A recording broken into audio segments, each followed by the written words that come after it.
nasib kelima anggota DPR nonaktif kini tak lagi menggantung.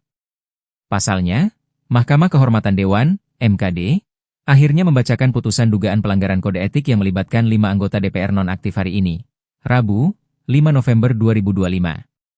Seperti diketahui, 5 sosok yang tersandung kasus etik diantaranya adalah Hadis Qadir, Nafa Urbach, Eko Hendro Purnomo, Eko Patrio, Surya Utama, Uya Kuya, dan Ahmad Sahroni.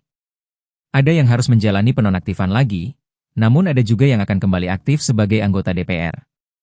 Hadis Qadir dinyatakan tak terbukti melanggar kode etik, namun tetap diminta berhati-hati di masa mendatang.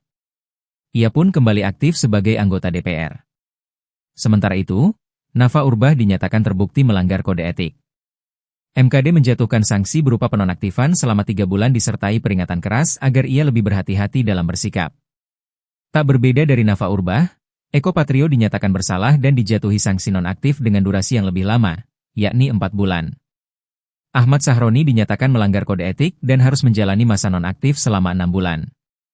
Dibanding rekan-rekannya, nasib Uya Kuya justru yang paling mujur.